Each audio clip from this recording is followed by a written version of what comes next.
गुरुर्ब्रह्मा गुरुर्विष्णू गुरुर्देव महेश्वरा गुरुर्साक्षात् परब्रह्म तस्मै श्री गुरुवे नमः।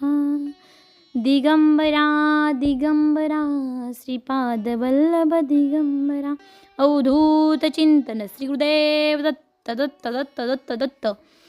श्री स्वामी समर्थ। नमस्कार श्रोते हो, तर आपण श्री स्वामी समर्थांना त्रिवार वंदना करून आपण आपल्या व्हिडिओकडे वळूया। तुमच्या मनात स्वामींचा जप करताना कोणती काळजी घ्यायची किंवा स्वामींचा जप जपण्यापूर्वी आपण एका देवाचा जप अवश्य जपला पाहिजे, तो म्हणजे दत्तगुरूंचा। त्याची माहिती मी सांगणार आहे। कोणता स्वामींचा मंत्र प्रभावी आहे, कशासाठी कोणता मंत्र वापरतात याची माहिती पाहूया। तर बघा, स्वामींचा जप खूप श्रद्धेने करायचा आहे। स्वामींचा जप करताना नियमित करायचा आहे। आज केला उद्या नाही केला असं करून चालणार नाही, त्याला नियमितता पाहिजे। जप करताना मन चित्त स्थिर असावे, लक्षात घ्या। जपाचा अर्थ समजून घ्यायचा आहे। जप अगदी सावकाश घाई न करता करायचा आहे, नाहीतर आपल्या मागं कुत्रं लागल्याने आपण जप करत असो असं करायचं नाही। जपाचा अर्थ समजून घ्यायचा आहे। जप सावकाश घाई न करता करावा। जपाचे उच्चार शुद्ध असावेत, एक त्रुटी करता कामा नये। नाहीतर आपली मराठी भाषा अशी आहे ज्याच्यामध्ये एखादा शब्द आपण चुकीचा बोललो तर त्याचा अर्थ देखील वेगळा निघतो, त्यामुळे लक्षात घ्या। जपाचा स्वर मध्यम असावा, अस्पष्ट उच्चारात जप करू नये। स्वामींचा मंत्र स्वच्छ वाणीने जपावेत।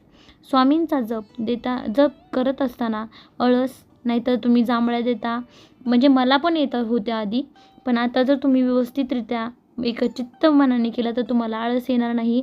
कंटाळा करू नका।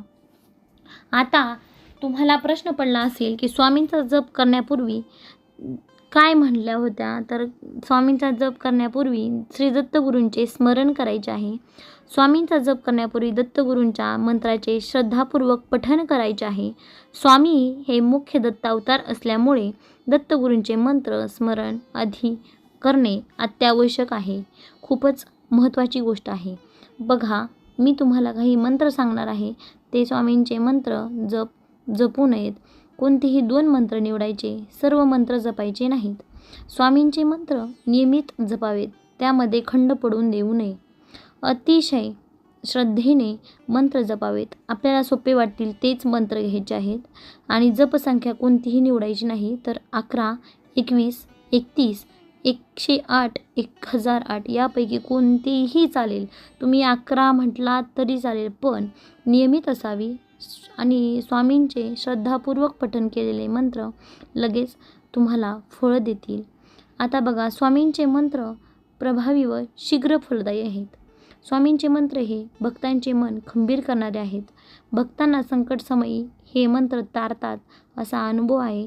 स्वामींचे मंत्र हे मनशांती प्रदान करतात आणि सर्व प्रकारची मनोकामना पूर्तीसाठी मंत्रे वापरतात।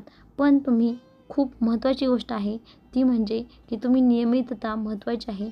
आणि स्वामींचा मंत्र लाभ जो आहे तो स्वामींचं मंत्र हे भीती नष्ट करून उन्नती प्रदान करतात। स्वामींचे मंत्र हे भक्तरक्षक आहेत। अस्थिर मस्तक स्वामींच्या मंत्र जपाने स्थिर होते। काही पारमार्थिक लाभ देणारे हे मंत्र आहेत। तर बघा, दिगंबरा दिगंबरा श्रीपादवल्लभ दिगंबरा ह्याची जपसंख्या 11, 21, 108 इतकी असावी। आता पुढील मी मंत्र जे सांगणार आहे ते पुढील भागात सांगणार आहे। तुम्हाला जर हा व्हिडिओ आवडला असेल तर चॅनलला नक्कीच सबस्क्राईब करून कमेंटमध्ये श्री स्वामी समर्थ लिहायला विसरू नका। धन्यवाद।